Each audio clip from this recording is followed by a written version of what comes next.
નમસ્કાર, આપ જોઈ રહ્યા છો ન્યૂઝરૂમ ગુજરાત અને આપની સાથે હું છું ભાવિક। આજે અને આવતીકાલે ગુજરાતની અંદર કેટલાય વિસ્તારમાં હજુ પણ વરસાદી સિસ્ટમ જે છે તે અસર કરશે અને ધોધમાર વરસાદ પણ વરસી શકે છે। હવામાન વિભાગ, હવામાન નિષ્ણાંત આ બધા લોકો 48 કલાક માટે જે આગાહી કરી ચૂક્યા છે, જેમાં સૌરાષ્ટ્ર અને દક્ષિણ ગુજરાતના કેટલાક ભાગોમાં અતિ ભારે વરસાદની સંભાવના છે। જો કે દક્ષિણ ગુજરાતમાં મેઘો મુશળધાર વરસી રહ્યો છે, સૌરાષ્ટ્રમાં પણ અતિ ભારે વરસાદ 48 કલાકથી જોવા મળી રહ્યો છે। ગીર સોમનાથના અનેક પંથકોમાં 10 ઇંચ કરતા વધુ વરસાદ નોંધાયો છે। ત્યારે આજ અને આવતીકાલ માટે હવામાન વિભાગે જે મેપ જાહેર કર્યા છે તેની અંદર કયા કયા વિસ્તારોમાં કયું કયું એલર્ટ જાહેર કર્યું છે એને પહેલા આપણે સમજી લઈએ। આજની તારીખ માટેનું જે એલર્ટ જાહેર કરવામાં આવ્યું છે, જે મેપ જાહેર કરવામાં આવ્યું છે, તેમાં જુઓ તમે, ઉત્તર ગુજરાત માટે કોઈ આગાહી નથી કરવામાં આવી, કચ્છ માટે પણ કોઈ આગાહી નથી કરવામાં આવી, પણ મધ્ય ગુજરાત, દક્ષિણ ગુજરાત અને સૌરાષ્ટ્ર માટે ખાસ પ્રકારે આગાહી કરાઈ છે। કયા કયા વિસ્તારમાં પહેલા રેડ ઝોન છે, રેડ એલર્ટ અપાયું છે, તો સૌરાષ્ટ્રના 3 જિલ્લા જુનાગઢ, અમરેલી અને ગીર સોમનાથ માટે આગાહી કરાઈ છે કે જ્યાં અતિ ભારે વરસાદની આગાહી કરાઈ। હજુ પણ વરસાદ તે વિસ્તારમાં ચાલુ જ છે અવિરતપણે।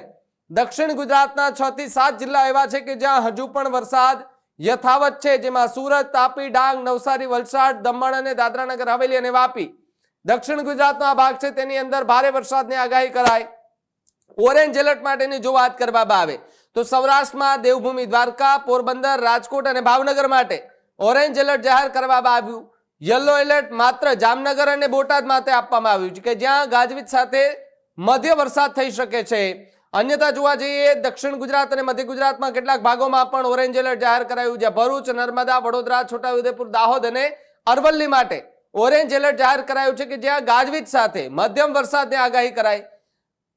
યલો એલર્ટ માટે ક્યાં આગાહી કરાઈ છે તો તમે જુઓ પંચમહાલ, ખેડા, આણંદ અને સાબરકાંઠા અને આસપાસના જે વિસ્તારો છે ત્યાં માટે આગાહી કરાઈ। બાકી ઉપરના જે વિસ્તાર છે, ઉત્તર ગુજરાતના અને કચ્છ માટેના, સૌરાષ્ટ્રના કેટલાક પંથક છે ત્યાં માટે કોઈ આગાહી નથી કરાઈ। પણ આગાહી જે છે તે કરવામાં આવી છે અરબ સાગરના કાંઠાના જે વિસ્તારો છે, ત્યાંના દરિયાકાંઠાના જે વિસ્તારો છે ત્યાં રેડ એલર્ટ જાહેર કરાયું છે। એટલે કે ગીર સોમનાથની જો વાત કરીએ તો ગીર સોમનાથમાં 48 કલાકમાં 15 ઇંચ કરતા વધુ વરસાદ ગ્રામ્ય વિસ્તારમાં નોંધાયો છે। ઉપરવાસમાં ભારે વરસાદ પડી રહ્યો છે, જેના કારણે નીચાણવાળા જે વિસ્તારો છે તેમાં પાણી ગરકાવ થઈ ચૂક્યા છે અને હજુ પણ અવિરતપણે વરસાદ શરૂ રહે તેવી પણ સંભાવના વર્તાતી જોવા મળી રહી છે। એટલે કે આજનો આ મેપ આજ સાંજ સુધી જે છે તે આ જ પ્રકારનું વાતાવરણ રહેવાની સંભાવના જે છે તે ખાસ કરીને જોવા મળી રહી છે।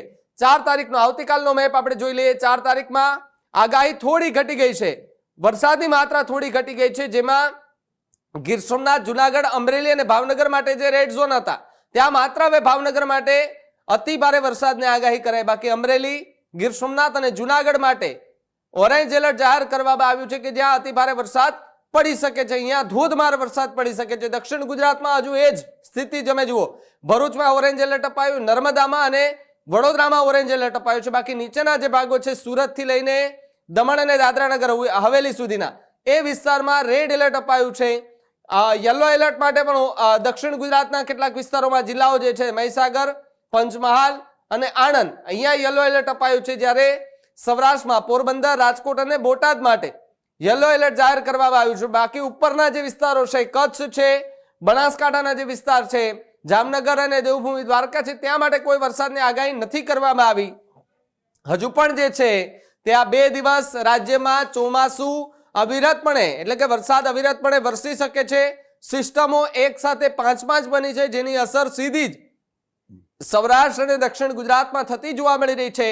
આના જ કારણે હજુ પણ ભારેથી અતિ ભારે વરસાદ પડી શકે તેવી સંભાવના છે।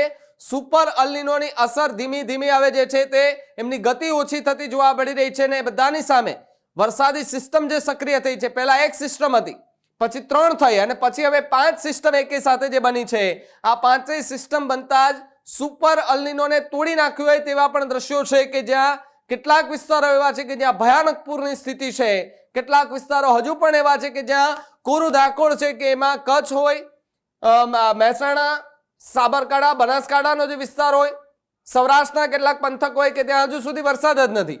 સૌથી વધુ જો વરસાદ હોય તો એ કેશોદ, પોરબંદરના એ વિસ્તારમાં છે, જુનાગઢમાં છે, ગીર સોમનાથમાં છે, ભાવનગરના આસપાસના વિસ્તારમાં ઓછો વરસાદ છે। દક્ષિણ ગુજરાતમાં મેઘરાજાએ બખ્ખા બોલાવી દીધા છે।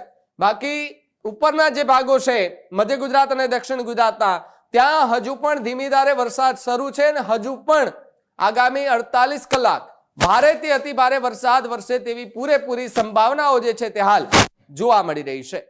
ખેડૂત ભાઈઓ છે ખેતરમાં ડ્રોન ઉડાવતા હોય છે ત્યારે આપણે એક પ્રશ્ન સતાવતો હોય છે કે જે આપણે અત્યાર સુધી જીપીએસ ટેકનોલોજીવાળા ડ્રોન વાપર્યા છે, જેથી કરીને મોબાઈલ ટાવર છે અથવા તો હાઈ ટેન્શન લાઇન પસાર થતી હોય, કોઈ વૃક્ષો હોય, ત્યારે જે જીપીએસ ટેકનોલોજીવાળા ડ્રોન છે એમાં ટકરાય અને ટ્રેસ થાય છે. પણ એગ્રીઓન લાવ્યું છે જીએનએસએસ ટેકનોલોજી ડ્રોન, જેથી કરીને એ ડ્રોન છે એ કોઈ જગ્યાએ ટકરાય નહીં, પોતાની રીતે જ ડિસિઝન લે છે અને મૂવ થઈ જાય છે, જેથી કરીને જીએનએસએસ ટેકનોલોજી ડ્રોન છે એ વાપરવાનો આગ્રહ રાખો.